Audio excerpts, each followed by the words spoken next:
Buy beer making supplies and equipment. Being successful at making your own beer at home starts with the right supplies and equipment. Much of what you need can be cheap or free if you know where to look and ask. These are guidelines for buying supplies, not instructions on making beer. Bottles. Buy good beer and drink it. A tough job, right? Rinse out each bottle with water after drinking and save. If you don't rinse out, mold will grow in them, and you will not feel like cleaning and using them. Ask friends to do the same. You will soon have enough to brew your first batch. Only the type of bottle requiring an opener is useful for home brew.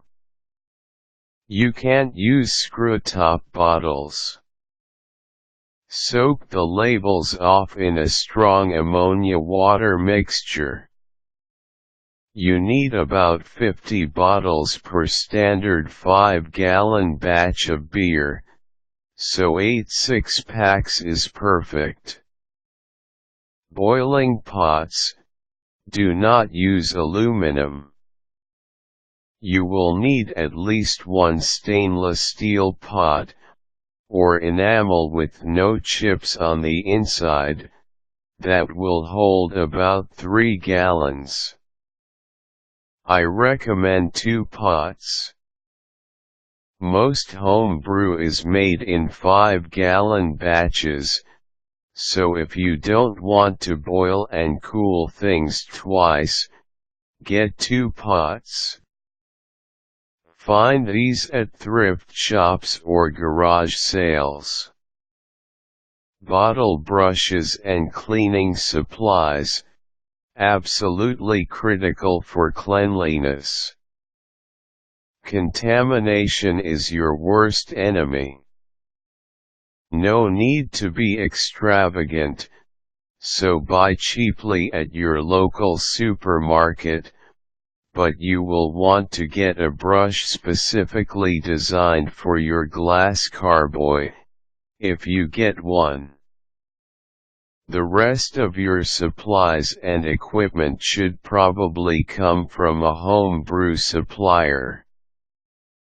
The rest of the basics, primary and secondary fermentation vessels, plastic tubing, rubber stoppers with holes, siphoning and bottle filling kit, fermentation lock, bottle capper, caps, floating thermometer and hydrometer can all normally be purchased as a kit at your local home brew supply store or online supplier. Most suppliers I have dealt with will let you delete and subtract the cost of any items you already have and don't need. If they don't allow that, shop around. Look at a different supplier, or look at what a kit contains and purchase the items separately. I recommend a plastic primary fermenter, 6 to 7 gallons, and a glass carboy, 5 to 6 gallons, for secondary. You can do just fine with 2 plastic ones. The quality of your beer will not be greatly affected if you buy cheaply while using reasonable care and caution. Or you can actually spend as much as $500 on a kit for making beer. Don't. Nice, but not necessary to start. A bottle washer faucet attachment, low cost and excellent for rinsing bottles and carboys. A more expensive item is a wort chiller. If you decide to become a real brewer of your own beer, it is indispensable. Consumables: these should be bought fresh as needed. You will need a sterilizing solution.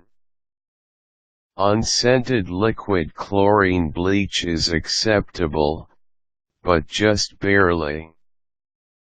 Bleach requires rinsing, and that can introduce contamination. I use an iodine solution. It doesn't require rinsing. I am careful, and I never have a problem with contamination. I use ammonia for cleaning. I also recommend that you maintain a supply of Irish moss, which is really a seaweed. It is used in the last 15 minutes of your boil to help clarify your beer. Don't bother with other additives until you've gained some experience, or your recipe specifically calls for them. Ingredients: these will vary, depending on the recipe you use. I recommend a kit for the first several batches. A kit can range from a simple hopped malt extract to an all-grain extraction process. Go ahead and start with an intermediate partial mash kit. Such a kit will include malt extracts, some crushed malted grain, the correct yeast strain, hops and priming sugar, plus any exotic additives such as orange peel or coriander. Make sure you get a muslin bag for the grain. A partial mash kit will produce amazing results even for a beginner if you follow the directions carefully and keep everything absolutely sterile. Stick with extract kits if you haven't bought a thermometer yet. Don't try a recipe with an extremely high alcohol content your first time around. They are just a bit tricky, and you could end up with a stuck fermentation process. Also avoid lagers that have to be fermented at very low temperatures. Try an ale of a variety you really like. You want to be successful the first time out and impress friends and neighbors. Super cheap kits, below $25 or so, often taste super cheap. Caveat emptor. What about the cheap kits that have a single-stage 2-gallon fermenter and canned hopped malt extract, all in a single box for about $40?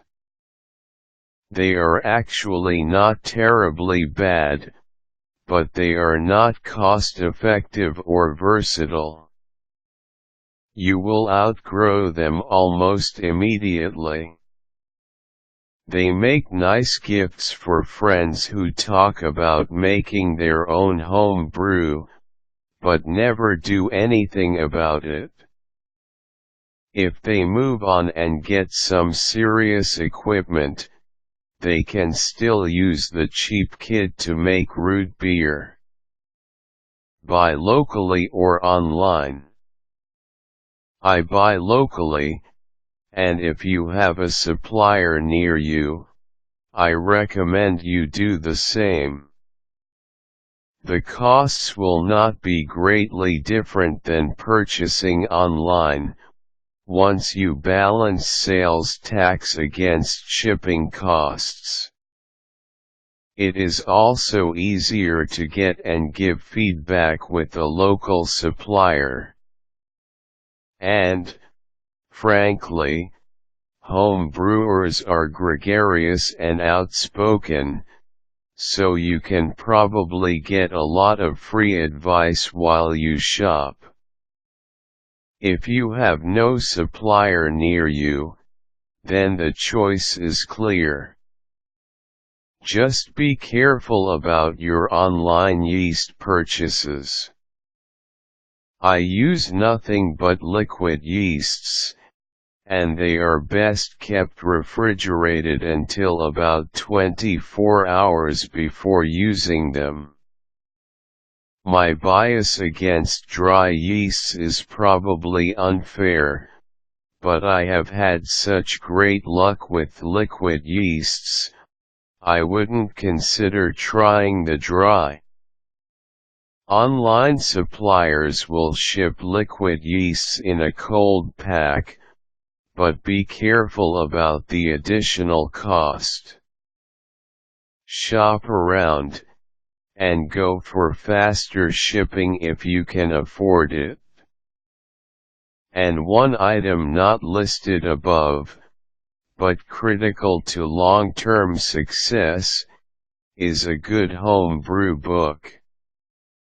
Get the new Complete Joy of Home Brewing by Charlie Papazian. Then get whatever other additional books and magazines suit your fancy. Be smart, be frugal, and happy home brewing. Required tools: never use screw-top bottles. Caution: beer making is for those of legal drinking age only. Quick tips: be frugal buying equipment so that you have money left over for high-quality ingredients. The cleaner the better. A pure yeast strain makes great beer. Wild yeast contamination produces off flavors. Useful links: my local and favorite home brew supplier is Austin Home Brew Supply.